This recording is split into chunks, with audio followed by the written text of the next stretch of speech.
me. Fabulous. So you joined the industry in 1997, is that correct? Yeah, I started out. I tried every possible job in entertainment. I started earlier than that. I just tried everything. I was a site coordinator, a clip coordinator. I worked as the travel coordinator for the Sinbad Soul Music Festival. I was a set PA, an office PA, and then I found my way to Digital Domain as a coordinator. Um, and I liked it, but I found I didn't love being on the vendor side at that part. So my wife and I actually got married. I got out of the business for 5 years and just tried a bunch of other stuff, and still couldn't find out what I wanted to do. And I finally, 2004 or five, I called my friend who I'd known since fifth grade, and he was working with J.J. Abrams on Alias. And he's like, "Hey, do you want to come work with me?" And 6 weeks later, I was on the set of Alias as a coordinator. And that started 21 years ago, Oh, wow. doing what I'm doing now, which is working on the show side of television series. Some of the biggest, most Yeah, it was kind fun. of like ambitious sci-fi and world creation. Yeah, it was for That's season 5 of Alias, and then I went from that to Lost, which was amazing.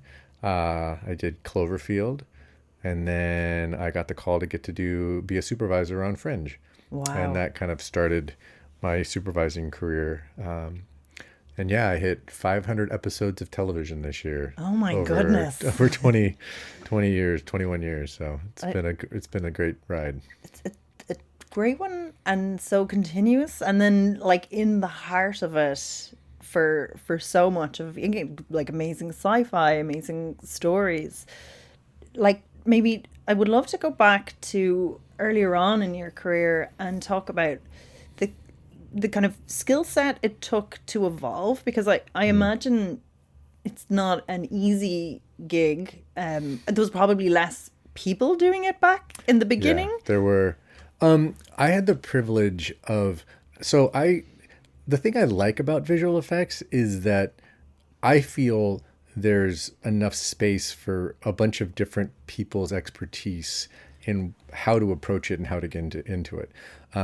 Yes, there's the I know a lot of people that started out compositing, they started out as CG supervisors, then they realized that they wanted to be on the show side, they got to be supervisors. There's people who start out on the vendor side, there's people who go to film school. I had none of those. I was a theater major back in the day. And But with a strong grounding in tech, like were no, you always no? Then what was that? Yeah. I have no tech. And what it was I I realized that what I've done for years, and I did it in a lot of other industries also, was I creatively problem solve other people's problems. So whether it be I worked in advertising, whether it be on set, whether it be I was a theater producer, whatever it was, regardless of the tools or the language, I felt like the creative problem solving aspect of it has always been what I thrive in. And I just, obviously, there's certain industries that it takes longer to figure out the technicals of like, well, what does it mean to fix that one creatively? But that's how it started. And I was lucky enough to get hooked up with J.J. Abrams and my good friend Kevin Blank, who kind of showed me everything on Lost and Alias. And then when it came to Fringe, the funny thing about it was the showrunner, Jeff Pinkner, amazing guy. The first day, he's like, "So Jay, I'm not really much of a VFX guy. Just email JJ." And I'm like, "The JJ, the guy I've never met, the guy who I don't even know if he knows I'm on the show." He's like, "Yeah, that guy." So that started a 2-year email chain with JJ Abrams. I never had an in-person meeting with him. I never had a phone call with him, but he looked at and approved every shot for Fringe for 2 years. And that was literally my film school of writing emails, presenting things to him, and having to figure out how I was going to creatively problem solve and wrestle with this creative and figure out how I was going to translate that from his vision and from the showrunner's vision to my vendors and my artists and my team on set. And that kind of really obviously accelerated my learning curve and how to creatively problem solve sci-fi and realistic effects. That's very, very interesting because the concept and like of building an entire world over like texts Email. back and It forth. was just emails. Like I mean like text Yeah, as in like exactly. as in Words. Yeah. words, and the idea of creating something that is so inherently visual but just through like We mostly got words. really, I got, and that's, I got really, really good at describing things specifically and asking specific questions and creatively presenting ideas in a concise way because he didn't have a lot of time. He was off doing Star Trek, he was off doing Mission Impossibles, he was doing all these other things, but he just liked visual effects. And I, at that point, to be honest, I don't even know if he was reading scripts or getting cuts. I just know he loves visual effects, and he could look at something and go, "That's right, that's wrong. I love that. Oh wait, what's that idea? Oh, how are we doing that?" And it was back in the day of 22 episode seasons, and every single night, I figured out the sweet timing of when it was after the kids went to bed, right before he got into everything else. I'd hit him with an email, and we just had this really great relationship of communication, and it really taught me a lot about how to visualize and verbalize specifics of a creative nature, and figuring out how to do that has then developed into trying to translate when I hear an idea from a producer, when I read something, or when I hear a showrunner or a director, understanding how to speak their language and how to translate that to artists and technicians. Wow. And what maybe would be some pitfalls that people that are not that articulate might come across? Like, like if someone is describing things wrong, that, or if someone misinterprets something, and then if you go do it, does that absorb so much of your time? Yeah, it's for me, it's the job of the creative on our side is to listen. So I do a lot of listening before I act, listening to what a producer wants, listening to how they want it. That's one of the trickiest things about it is understanding your audience. I had some hilarious ones of like I had the privilege of working with incredible directors who happened to work in TV at random times. Jon Favreau, I did his first TV show when we did Revolution, and he was hilarious. He was just like, his famous one was, "Jay, I don't care how the sausage gets made." He's like, "I do not care." He's like, and I knew then to never talk to him about programs or ways something happened. It was all, tell me what it, just show it to me. Just show it to me. I had a meeting with Cameron Crowe when we were doing Roadies, a random show for Showtime. And my favorite quote from him, he said, "Jay, this blue screen bus comp needs to feel like hope." And I'm like, it's a blue screen bus comp, thinking to myself. But I then knew what he wanted. He didn't care about, did we match the black levels in the balance of the comp, or did we get the edges right? It was, how did it feel? What emotion did it evoke? And then I've worked with other people that are technicians, and they're like the I can tell that the f-stop on the background's too, like, whatever it is. So you have to learn how to communicate that, and then figure out which artists in the world you connect with. So that's the other thing, is there are so many talented visual effects companies, and I've had the privilege of working with a ton of them. But I've definitely found the ones that I've connected with, and I can look at their reel and see if there's a certain, I don't know if you can call it gritty, organic quality to all the stuff that I've worked on. It started with JJ, and definitely with Jonah Nolan and Lisa Joy and Westworld and Fallout and all those things. We rely a lot on practical effects. I still shoot on film. I'm now 21 years in, and there's not a single year that I've worked that I haven't been on a project shooting on film. And it has a different quality to it. And I have to work with artists that can capture and retain that quality to it. And it's still a skill that there's definitely people out there, but not everybody still has that. And in terms of the projects maybe that were the most challenging and maybe some that were the most rewarding, do you have any like standouts there? Because it's you've worked across so many. Westworld was definitely the most daunting at the beginning. It was, I remember reading the script for that. And, we were doing so many pilots back then. You didn't quite know what it was going to be. And I remember talking to Athena Wickham, she's, had the privilege of working with her for my entire career for 20 years. And I remember she was like, "Oh, we're going out to Anthony Hopkins." And I'm like, right then, I'm like, oh, that's a big show. Okay, that's a little different. And I knew then kind of the scope, and then getting to work with Jonah as the director on that one. That was to capture that world and to have it be so specific and unique. The combination of the tech and the Western and the futurism, the ideas of what that might be, all those deep things. That to me was one of the most challenging as well as the most satisfying.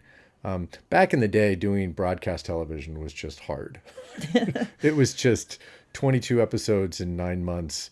There was one year that we did when I was working with JJ and Bad Robot, and we did 50 episodes of television, two pilots, 4,000 visual effect shots in 9 months.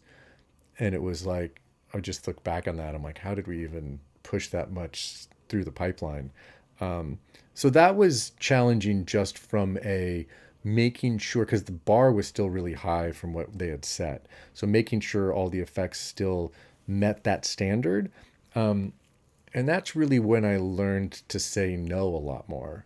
When it was just, I never really have felt like that visual effects should be that front and center. So I have no problem just telling producers and writers going, no, we can't do that. We don't have the time. We don't have the money. You're not going to be happy with the result. I don't ever have let's take on that challenge. I'm happy to take on the challenge in a way that's going to keep everybody safe. I always feel like my job is to give everybody a safe playground to play in. So I'm like, I set up the parameters for whatever type show it is. And some shows the playground's much larger and some it's much smaller. And if it's smaller, you have to accept that and not, I don't mind pushing the boundaries when it's safe. But when I found when we push the boundaries when it's not is when those messy things happen and things end up on the air that you can't fix and end up hurting the show more than helping it, because we get a little too ambitious in the wrong ways. That's so true. And in terms of the industry and how, like, the tech of the industry and the viewing habits of the industry and the distribution of the industry have all changed so hugely in that period of time that you've been working on it. On your end, what has that meant? Or, like, do you feel that, or where does that change what your job is? For me, it hasn't changed much at this point. It's definitely shifting, but at the end of the day, our job is still to tell stories. And we try to always come back to that over and over and over again, and to try and distill it down to what's the best way to tell this story? What's the best tool to use to tell this story? All right, Jay, this one's yours. All right, Howard, our production designer, this one's yours. All right, the special effects team or the makeup effects team, okay, this one's yours. And having that trust that we've now been able to build up over all these years, it's been amazing. And that's been the fun part of still understanding. We still keep an old-fashioned set. I mean, we shoot on film. No phones are allowed on set because, Jonah's rule is he's like, guys, we made movies for 100 years without phones. If you need your phone, I guarantee you don't need your phone to do the job that's in front of you to make this movie. If you do, you can step off the set, because on the set, that's the job. And so there's a purity to that has kept everybody focused and kept the creative. I think you can feel that. You can feel the attention to the detail and the artistry of it. And it goes, for everybody, the actors, the crew, everybody. And it's been a lot of fun to keep that purity of, well, let's still tell the story. The story's king, and that's the only thing that really matters. And in many ways, the the culture has changed a lot of times. Like how things have been made has changed, and then who's making them has Yeah. changed, and where they're being made now is in the process of being changed. And in terms of your job and your role, how have those things maybe impacted you? They haven't. That's the funny part, is that, you know, at the end of the day, I still get a script. I still got to break it down. We still got to figure out how we're going to do it. The tools that we're going to do to make those are changing, but it's still artists being artists, whether it be me or the team on set or the visual effects companies that we hire. And the tools they use are definitely changing. I remember when we couldn't do water. I remember when we couldn't do fire. I remember when we couldn't do hair. We couldn't do faces. We couldn't do babies. We couldn't do any of that stuff. And all the tools that we've been building have been creating those. And now AI is a new tool that's going to be used in new ways. I don't even know how all like we use volume technology now. But they're all just tools to tell the story in the most effective way. And I'm sure the tools are going to keep changing. I'm sure in 10 years, there's going to be some new tool that we're figuring out what it is. And that's the fun of it. And not being scared, but still going into all of them with an ethical mindset of, we still value human artistry and human craftsmanship, and we're always going to.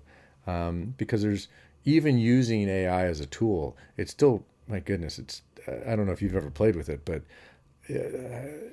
you can get a lot of things out of certain things, and you can get a lot of things where you just spend a lot of time, and my goodness, drawing something would have been way quicker. Yeah, and like no one has four hands. Do you know, like it is Yeah, no. just, and I know those things will be fixed, but the uncanny valley Yeah, element of it certain still things isn't. don't Yeah. work and certain things do. And there's certain things that are incredible that it's doing now. And, I embrace the things that it can do well. But it's just like when volume technology came out, and for a while everyone thought it was the silver bullet, and everyone was going like, we're all going to be filming on volume stages. I'm like, well, yes and no.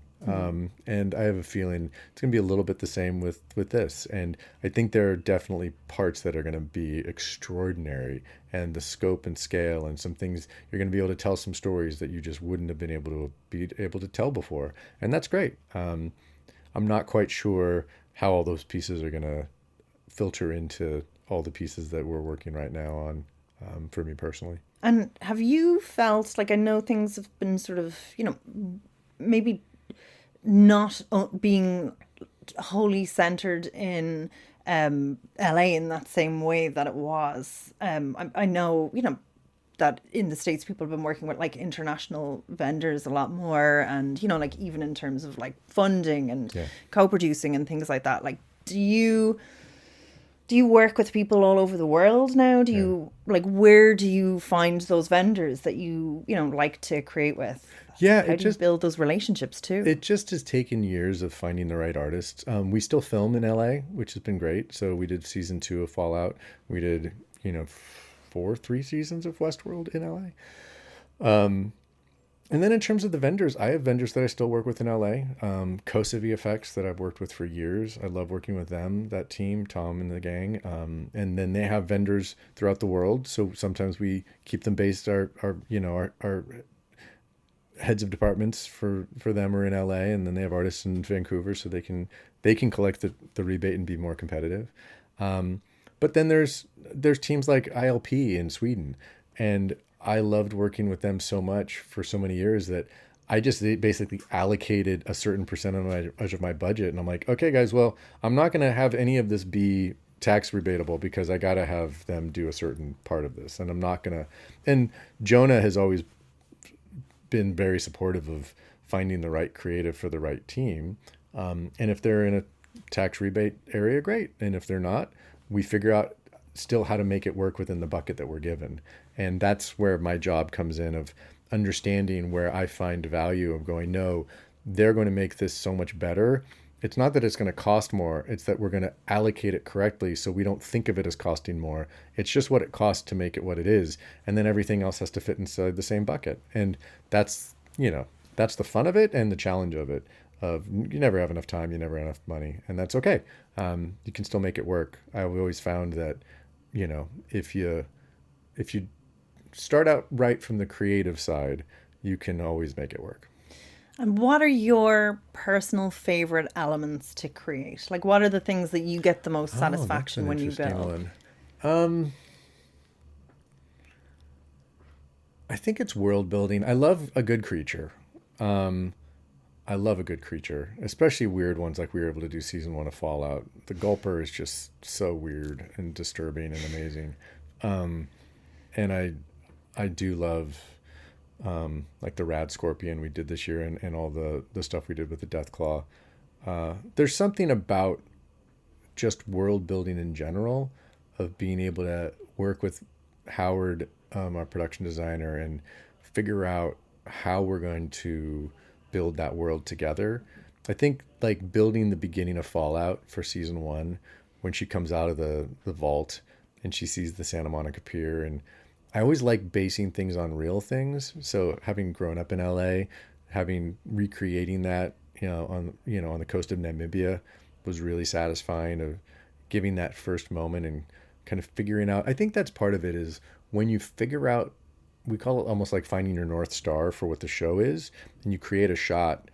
And for the rest of the season, you're kind of looking back at that shot going, does it feel like that? It should feel like that. It doesn't quite feel like that. All right, let's go find it again. And I did that. I remember we did that for random shows. Each show, now that I think of it, there was always a moment where, whether it be, a certain sequence in Westworld, or for Revolution, it was this building I had a matte painter do, and it was just the Sears Tower.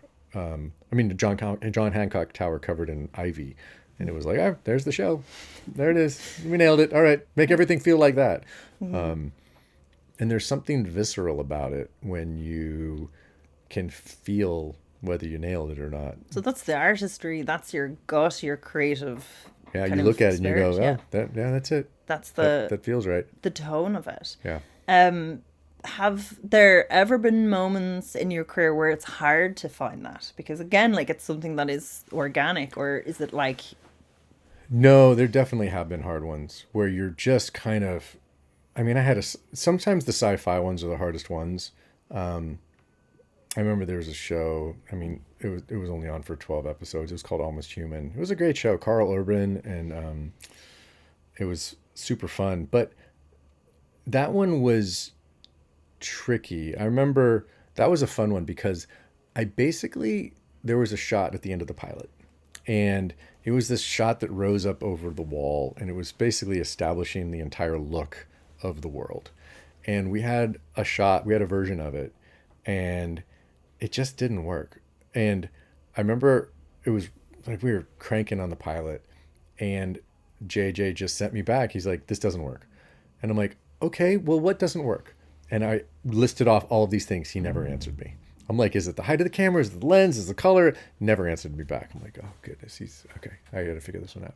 And I used it as an audition piece. And I went to 9 different artists. And I gave them the same exact brief. I gave them the shot. I gave them the plate and the shot that didn't work. And I'm like, all right, let's figure it out. And the variety of difference that I got back for those 9 shots was jaw-dropping. I could not believe how different every artist's version of that was. did people get it? Did people make it work? One did. Yeah. The other ones, they didn't even come close to working. I was shocked at how hard it was to crack that nut of that particular shot. And it was the smallest company. No one had ever heard of them. And they did all of the world building for that entire show. Wow. But they were able to capture what that was. And yes, we then have to go back a few times, but I remember seeing it the first time and I'm like, oh, that artist got it. And sometimes it's that's the beauty of it, is trying to find who that is in the world to capture that moment for that particular show and that particular shot. And is it harder or easier to go to projects that either have an existing fandom or existing, like that have kind of a Yeah. decent amount of existing IP that you can draw from? Or is it a bit intimidating because you have a fan base that It's a little will, bit of both. yeah. Like Fallout has been so much fun because it for me, Fallout was the best of both worlds, which was, okay, we have this incredible rich franchise with all of these visuals. So we get to take those things. And that the hardest thing about Fallout, we get a lot of credit visually for making it feel like Fallout, but for me, it all comes down to what Geneva and Graham and Jonah have come up with the tone, because that's where the show's at, is the tone, the actors, the casting choices. Howard and I make it look like it should look, but the feeling of it that all the gamers have that they love about it, it's really, you know, we create the space for them to feel that, but the delivery of that emotional connection is all on the actors and the writing and directing. And it's been so spectacular to see how they've pulled all this together and really honored the fans, honored the fan base, honored the game. And we've been able to create something that, that quote unquote feels like Fallout, which from every single gamer I've talked to, they're like, I can't believe it feels like Fallout. I'm like, yeah, I know they did. Somehow they were able to thread that needle, which was very daunting, but really satisfying. When you got it in. Yeah. And in terms of, like, as someone who's a creative, how important is the depth of the writing in the scripts that you get? Like, how, like, do you unconsciously put more effort in when you really like the script? Like, are you going to be like, oh, this is really good? And like, I don't think you've worked on anything bad from what I can see, haven't. but it's more like, like some things are like Well, like, shit on. yeah, I mean, like I said, when I got Westworld, I'm like, oh, yeah, this is a career changing show. It just is. And it's one of those moments in TV. Like, Yeah. it's one of the ones like everybody Well, watched. and I randomly had this thought. I'm like, I'm pretty sure, and I'm fine if I'm wrong, but I haven't been able to think of how this one wouldn't be true, that it was the most anticipated television show ever. When you think about it, Game of Thrones wasn't a big hit when it started. No, and people None of were those shows brought to it. exactly. Yeah. Lost was, but it was broadcast, so it was only anticipated for 3 months when a commercial came out, and then it was J.J. Abrams, but no stars were in it. But we had J.J. having just done Star Trek and doing the biggest movies ever, and he had done all these television shows. He was an executive producer. We had Jonah just coming off all the stuff with Dark Knight and Interstellar and all of that stuff. We had the IP of Westworld, which was, while it wasn't as well known, it was still beloved. And then we had the craziest cast you've ever seen. I mean, you have Evan Rachel Wood, you have Ed Harris, you have Anthony Hopkins, you have Jeffrey Wright, you have Tandaway, you have, James Marsden. Like, down the line, you're like, how in the world? This cast is insane. And I just remember the anticipation for that, and having that, this season one specifically in that pilot, be so hitting so hard and so well. That was truly satisfying. Yeah, because it was nothing like anyone had ever seen before as well. And I think even the themes still carry, unfortunately, like through to the darkness of today, like that. That it was so. Yeah, it was one of those ones, and it was one of the ones. If you weren't familiar with the subject matter, you were just enthralled. And like in writing, they're like, "Oh, you have to say this. You have to explicitly say that." But it was like, no, you were dropped in this, and you have to it's like in The Wire, you're like, you have to figure your own way through this as a viewer. There's no patronizing to you. And are there any worlds or spaces or things that you would love to get the opportunity to create that you haven't, Yeah, I'd love to do I still haven't gotten to do a space show. Someday I'd love to do a space show. And I haven't done like a true, fantasy sort of. Everything's kind of been more, Western and sci-fi and post-apocalyptic. I've done a lot of post-apocalyptic, a lot of ruined buildings.